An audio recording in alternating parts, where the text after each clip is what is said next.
Hello mga kaguro, this is Sir Jory, your partner and guide in troubleshooting and working out with your documents. In today's video, ipapakita ko po sa inyo kung paano gamitin ang ating Android phone as external mouse and at the same time, keyboard. I know that there are times that it happens na nasisira yung keyboard or mouse ng ating laptop. So, if you really interested to open your files, edit something, save something, or send an important document, then you don't have to worry. Make sure you have your smartphone with you and please continue to watch this video because this is very helpful to us. And all you have to do is to download the application that I'm going to show you. This time, since I still have a working keyboard and mouse in my laptop, I am also installing this one so that if an accident might happen or if there comes a time that the keyboard will not work anymore, so I am prepared already mga kaguro. So make sure you have to connect your laptop or PC to the internet and download the remote mouse. Okay, remote mouse server. So the one that shows up in on the first part or the first result is the one that we're going to click mga kaguro. Okay, then get now. All right, so just choose the kind of device you wanted to install this application. I am using an Android phone and I am also using Windows. I have an HP laptop and then click where you wanted to save this application and then hit download or save. I have already downloaded the application so I have to open it mga kaguro. And then right click lang po then click click run as administrator lang po mga kaguro and hit yes. Alright, minimize lang po natin to. Alright, so this time, click next lang po and then create a desktop shortcut and click next. Napakadali lang po and napakabilis lang po siya install. And hit finish. Now, hanapin po natin siya dito sa desktop. And ito na po siya. Okay, just hit yes and it will show up. The remote mouse port is already in use. Hit OK. Make sure you have your internet access with you.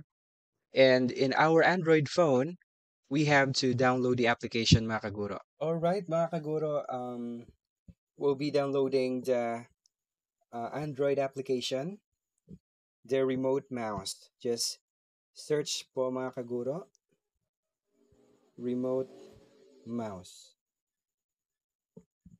This function is not in only for mouse feature but it has also a keyboard feature mga kaguro. So ito po siya yung lumabas. Remote mouse with a green logo or green icon and install that one mga kaguro. Napakabilis po siyang ma-install kasi um, napakaliit lang po yung storage size niya and then hit open.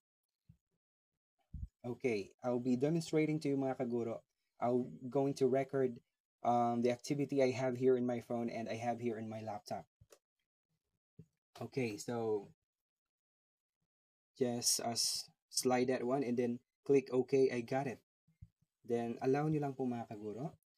So ito po yung device where I installed the remote server application in my laptop. So this is my laptop mga kaguro. Just click that one and then slide nyo lang po mga kaguro. Slide nyo lang po hanggang makarating po kayo dito sa part na ito. And this time mga kaguro, I'm not using the touchpad of my laptop. I am using right now the remote mouse using my Android phone. Okay. And of course, this remote application. This time, I'll be typing here in Microsoft Word. Okay.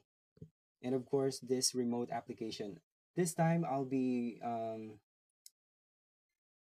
typing here in Microsoft Word. All right. So, just hit blank document. Palakihin po natin siya. Maximize. And if you can check right here mga kaguro sa ilalim ng ating Android application, we have here a mouse symbol, click that one mga kaguro. And kung ano po yung tinatype natin dito sa ating Android phone, ay doon, yun din ang lalabas po sa ating laptop screen. Okay, I'm going to type here my name, Jory D. Biliosilio.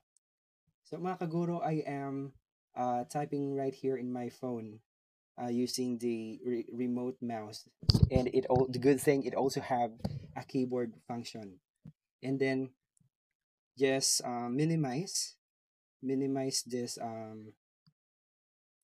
keyboard. Okay, i-minimize nyo lang po, and then use the cursor here if you wanted to save. Okay, just click file. Kung kita nyo po yung sa laptop, ito po yung nangyayari. Then hit save. Save, and then choose the location where you wanted to save this document. Okay, so napaka-helpful po siya talaga, especially if you have a damaged laptop or mouse.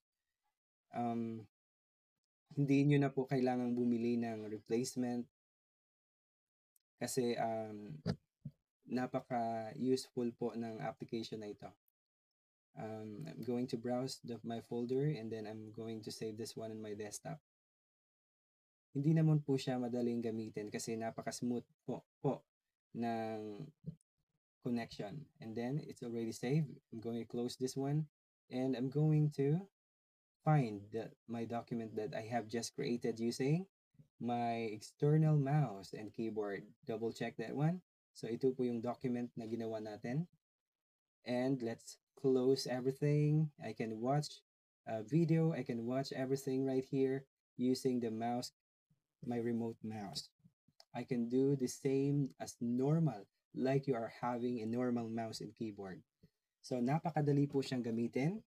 So ito lang po siya, the remote mouse and remote server.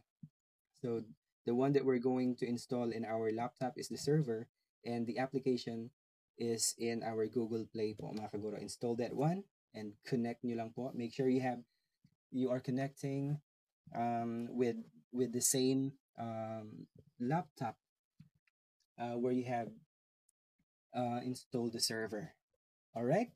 Hopefully that this video helps you a lot in using your laptop with a broken or damaged keyboard and mouse. Thank you so much again for watching mga kaguro, and have a great day.